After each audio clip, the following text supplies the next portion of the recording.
Kehidupan hari ini seperti perlumbaan yang gila. Maklumat datang dari semua arah, seperti taufan. Telefon tidak berhenti berdering. Mudah untuk rasa terbeban dalam kesibukan ini. Kita diharapkan sentiasa bersedia, sentiasa online. Kerja mengikuti kita ke mana sahaja. Mencari masa untuk berehat menjadi satu cabaran. Malah seketika untuk diri sendiri pun seperti mustahil. Dalam lautan tanggungjawab ini, mudah untuk kita rasa hilang, rasa resah dan tertekan. Kita mencari sesuatu yang lebih baik, sesuatu yang lebih mendalam. Kita mengidamkan ketenangan jiwa. Tetapi, bagaimana jika ada cara untuk mencapainya? Bagaimana jika orang Yunani kuno telah menemuinya? Cara untuk mencari ketenangan di tengah-tengah ribut. Langgan saluran kami dan tonton video lain untuk mengetahui lebih lanjut. Mari saya perkenalkan Anda kepada Stoicisme. Filosofi ini berasal dari Yunani kuno dan telah diwariskan turun-temurun selama lebih 2000 tahun. Stoicisme bukan sekadar teori yang rumit, tetapi cara hidup. Ia adalah cara untuk menjalani kehidupan yang bermakna. Kehidupan yang penuh dengan keberanian dan ketabahan. Kehidupan di mana kita menemukan kedamaian batin, bahkan ketika badai melanda di sekitar kita. Stoicisme mengajar kita untuk fokus pada apa yang dapat kita kendalikan. Fikiran kita, sikap kita, dan menerima apa yang tidak dapat kita ubah.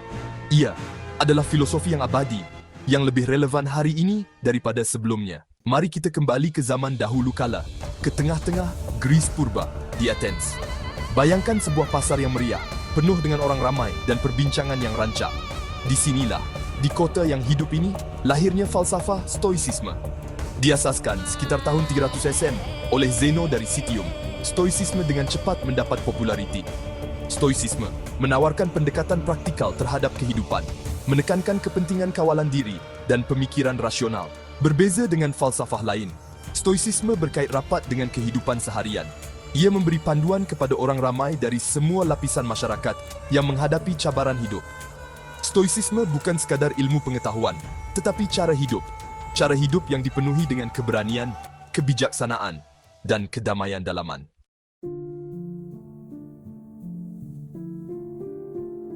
Mari kita bincangkan tentang Maharaja Rom, Marcus Aurelius. Walaupun memerintah empayar yang luas dan terlibat dalam banyak peperangan, beliau menemui kedamaian dalam falsafah stoik. Catatan pribadinya, yang kini dikenali sebagai Meditations, mengajar kita bagaimana untuk mengatasi cabaran, mengawal fikiran, dan menjalani kehidupan bermoral. Kemudian, kita ada Seneca, seorang ahli falsafah dan negarawan. Dalam surat dan tulisannya, beliau membincangkan topik-topik seperti moral, penderitaan, dan pencarian kebahagiaan.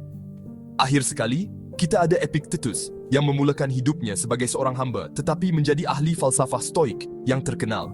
Ajarannya menekankan kepentingan kawalan diri, penerimaan terhadap realiti, dan mencapai kedamaian dalaman.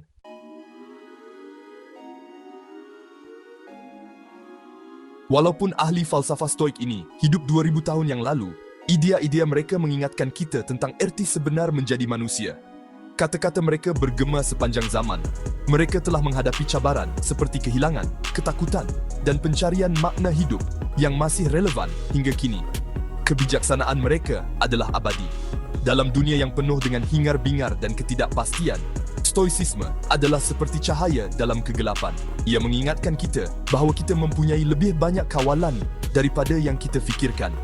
Kita boleh mengawal fikiran kita, reaksi kita, dan akhirnya menemui kedamaian dalaman.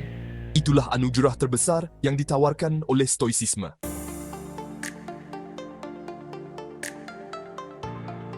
Bayangkan, kita sekarang berada di tahun 2025. Kemana sahaja kita memandang, ada teknologi. Telefon kita penuh dengan notifikasi dan media sosial yang sentiasa mengalih perhatian kita. Berita, pendapat, malah iklan, kita dibanjiri dengan maklumat. Sukar untuk melindungi diri kita daripada hingar-bingar digital ini. Era digital telah membawa banyak kebaikan, tetapi juga cabaran baharu. Kita membandingkan diri kita dengan orang lain dan berasa tidak cukup baik, gelisah dan kesunyian. Kita mencari ketenangan jiwa, tetapi kita mencari perlindungan dalam telefon kita. Kita mencari hubungan yang tulen, tetapi kita hanya melihat gambaran sempurna orang lain. Dan itu membuatkan kita berasa lebih kosong. Tengoklah bagaimana dunia kita berubah. Perubahan iklim, konflik politik, ketidaktentuan ekonomi, susah nak ikut semua tu. Senang rasa tertekan dengan semua masalah ini, rasa tak berdaya. Rasa takut akan masa depan boleh cepat memenuhi fikiran kita. Kita dengar berita, cari jawapan, cari kepastian. Tapi yang kita jumpa cuma lebih banyak kerisauan, lebih banyak ketidakpastian. Dalam masa yang tak menentu ini, untuk diri kita dan dunia, kita perlukan kompas. Satu panduan untuk bawa kita harungi badai dan tunjukkan jalan yang benar. Stoicisme. Satu jalan menuju kejelasan. Hari ini, semakin ramai orang mencari makna dalam stoicisme. Stoicisme menawarkan kita struktur, membantu kita menghadapi cabaran abad ke-21. Ia mengingatkan kita bahawa kita tidak boleh mengawal semua yang berlaku di sekeliling kita. Pasaran saham, masa, apa yang orang lain fikirkan, semuanya di luar kawalan kita. Satu-satunya yang boleh kita kawal adalah reaksi kita. Kita boleh memilih bagaimana kita akan bertindak balas terhadap cabaran. Kita boleh fokus pada apa yang boleh kita kawal, fikiran kita, watak kita, tindakan kita. Dalam dunia yang penuh dengan gangguan dan ketidakpastian ini, stoicisme menunjukkan kita jalan menuju kejelasan, kekuatan dan kedamaian dalaman. Stoicisme memberi kita kekuatan untuk mencari kedamaian, walaupun dalam masa-masa sukar. Sekarang, mari kita bincangkan tentang dikotomi kawalan. Bayangkan anda tersekat dalam kesesakan lalu lintas. Bateri telefon anda hampir habis dan anda risau akan terlambat untuk menghadiri mesyuarat penting. Orang stoik akan berkata, berhenti sejenak dan nilaikan situasi ini. Bolehkah anda mengawal keadaan lalu lintas? Tidak. Anda juga tidak boleh mengawal bilakah bateri telefon anda akan habis. Tetapi anda boleh mengawal reaksi anda. Inilah dikotomi kawalan. Fokus pada apa yang anda boleh kawal, pemikiran dan tindakan anda. Terimalah apa yang tidak boleh anda ubah. Itulah langkah pertama menuju ketenangan jiwa. Ini tidak bermakna anda tidak perlu melakukan apa-apa. Ini bermakna anda perlu bijak memilih perkara yang anda ingin perjuangkan. Fokuskan tenaga anda pada apa yang anda boleh ubah dan lepaskan apa yang tidak boleh. Itulah kebebasan yang sebenar. Salam semua. Hari ini kita akan bercakap tentang kuasa bersyukur.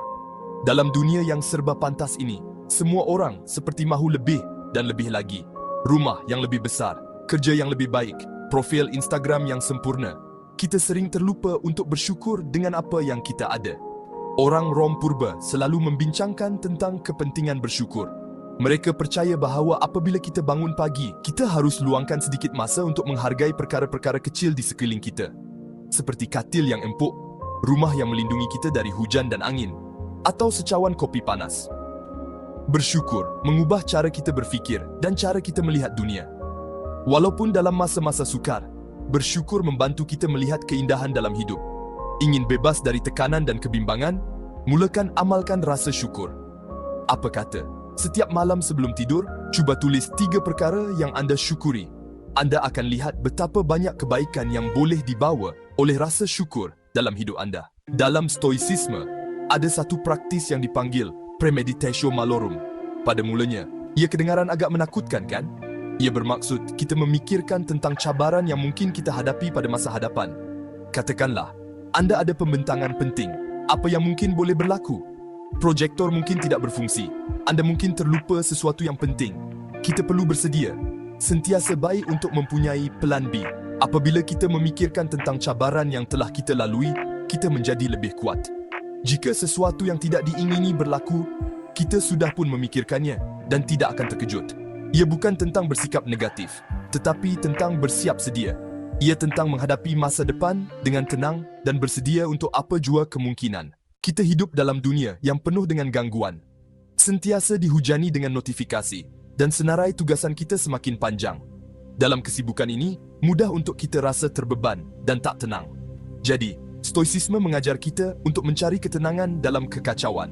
Masa untuk kita switch off dan luangkan masa untuk diri sendiri. Hayatilah momen ini. Berjalan-jalan di alam semula jadi, bermeditasi, atau nikmati secawan teh. Cari apa yang memberi kita ketenangan jiwa dan jadikannya tabiat. Dalam kesunyian, minda menjadi tenang dan kita temui kekuatan dalaman kita. Ciptakan ruang kedamaian dan harmoni dan biarkan kebahagiaan berkembang. Itulah kekuatan momen ini. Mungkin anda terfikir, stoicisme? Bukankah itu agak ketinggalan zaman? Macam mana ia boleh relevan pada masa kini? Bolehkah kebijaksanaan kuno ini diaplikasikan dalam kehidupan kita yang serba pantas dan penuh tekanan? Sudah tentu. Ada banyak contoh. Ramai orang yang berjaya mengatakan bahawa stoicisme memberi mereka kekuatan dan kejelasan yang diperlukan untuk berjaya. Contohnya, Tim Ferriss. seorang usahawan, penulis dan podcaster terkenal yang secara terbuka bercakap tentang stoicisme. Dia mengatakan bahawa stoicisme telah membantunya menyelesaikan masalah, mengawal emosinya dan fokus pada apa yang penting. Dalam bukunya Tools of Titans, Ferriss menjelaskan bagaimana dia mengaplikasikan prinsip-prinsip stoicisme dalam kehidupan seharian untuk hidup lebih bebas dan bermakna. Ini adalah contoh yang bagus bahawa stoicisme bukan sekadar falsafah kuno, tetapi juga panduan praktikal untuk kehidupan yang bahagia dan memuaskan, bahkan hingga hari ini. Ini Ryan Holiday. Beliau seorang penulis terkenal, dikenali dengan buku-bukunya seperti The Obstacle is the Way dan Ego is the Enemy. Holiday mula mengenali stoicisme ketika berusia 20-an dan percaya bahawa falsafah ini telah mengubah hidupnya. Melalui karyanya, beliau telah menjadikan stoicisme lebih mudah diakses dan difahami oleh orang ramai pada masa kini. Beliau menjalani hidupnya berdasarkan prinsip-prinsip stoicisme, sama ada dalam kerjaya, hubungan, pembangunan peribadi, atau aspek kehidupan yang lain. Holiday menekankan kepentingan melihat cabaran sebagai peluang. Beliau mengatakan bahawa cabaran adalah sebahagian daripada kehidupan, tetapi kita harus melihatnya sebagai peluang untuk berkembang dan maju. Ini hanyalah dua contoh individu yang telah menemui kejayaan dan kebahagiaan dengan mendapat inspirasi daripada kebijaksanaan Stoa. Mereka mendapati bahawa prinsip-prinsip falsafah kuno ini yang ditulis ribuan tahun dahulu masih relevan dan berkuasa sehingga hari ini. Stoicisme bukan hanya untuk ahli perniagaan atau orang yang berjaya. Filosofi ini adalah untuk semua orang, tak kira dari mana kita datang, apa yang kita buat, atau apa yang kita percaya. Mungkin anda seorang pelajar yang sedang belajar untuk peperiksaan, ibu bapa yang cuba mengimbangi kerja dan keluarga, atau hanya letih dengan kesibukan hidup. Stoicisme menawarkan pelbagai alat yang boleh membantu anda mencari ketenangan dan makna dalam hidup. Ia adalah tentang mengambil tanggungjawab untuk fikiran dan tindakan kita sendiri, untuk mencari kegembiraan pada saat ini, untuk menghadapi cabaran dengan keberanian dan positif. Dalam dunia yang sering kelihatan tidak menentu dan tidak pasti, stoicisme menunjukkan kepada kita jalan menuju kedamaian dalaman, kejelasan, dan kehidupan yang memuaskan. Ia adalah falsafah yang boleh memberi kita kekuatan untuk menjalani kehidupan yang lebih baik, tidak kira apapun rintangan yang kita hadapi. Apapun yang terjadi, seperti yang kita lihat, stoicisme bukanlah idea tersembunyi yang hanya wujud dalam buku. Ia adalah cara hidup, amalan yang relevan pada tahun 2025, sama seperti zaman Rom dahulu. Stoicisme memberi kita alatan untuk menghadapi cabaran dunia moden. Bayangkan, anda perlu buat keputusan sukar dan rasa ragu mula menguasai diri. Daripada panik, berhenti sejenak dan tarik nafas dalam-dalam. Ingat, salah satu prinsip utama stoicisme, kawalan, fokus pada apa yang anda boleh kawal, tindakan dan reaksi anda. Itulah stoicisme dalam tindakan. Bayangkan anda sedang melayari media sosial, dikelilingi oleh kehidupan orang lain yang nampak sempurna. Anda mula rasa iri hati dan rasa tidak yakin. Tapi, ingat satu lagi prinsip stoicisme, bersyukur. Apabila anda fokus pada kebaikan dalam hidup anda akan temui kegembiraan pada saat itu. Itulah kuasa stoicisme. Bayangkan, anda berhadapan dengan halangan yang tak dijangka, rancangan anda musnah. Daripada berputus asa, ingatlah ajaran stoicisme. Bersedia untuk menghadapi ketidakpastian. Apabila anda bersedia secara mental untuk menghadapi kesukaran, anda boleh menyesuaikan diri dan mengatasinya. Itulah inti pati stoicisme. Tahu tak apa yang buat stoicisme ni menarik sangat? Kesederhanaannya. Ia untuk semua orang. Awak tak perlukan pakaian atau peralatan khas. Apa yang diperlukan hanyalah kesedaran tentang fikiran dan tindakan sendiri. Stoicisme adalah perjalanan penemuan diri, di mana awak memperkukuhkan kekuatan dan ketahanan dalaman. Ia bermaksud melihat kesukaran sebagai peluang untuk belajar, menerima apa yang tidak dapat kita kawal, dan fokus untuk membina kehidupan bermoral. Walaupun dalam kehidupan yang sibuk hari ini, kedamaian dan kegembiraan masih boleh ditemui. Percayalah, perjalanan ini berbaloi. Ikutlah contoh Stoa. Hayati setiap momen sepenuhnya dan bersyukurlah.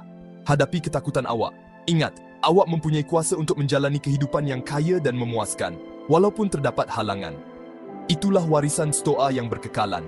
Sebuah falsafah yang masih relevan selama berabad-abad. Panduan untuk sesiapa sahaja yang ingin menghadapi cabaran hidup dengan kebijaksanaan, ketahanan, dan kedamaian. Kalau awak suka video ini, sila langgan saluran ini. Berikan like dan kongsikan dengan rakan-rakan.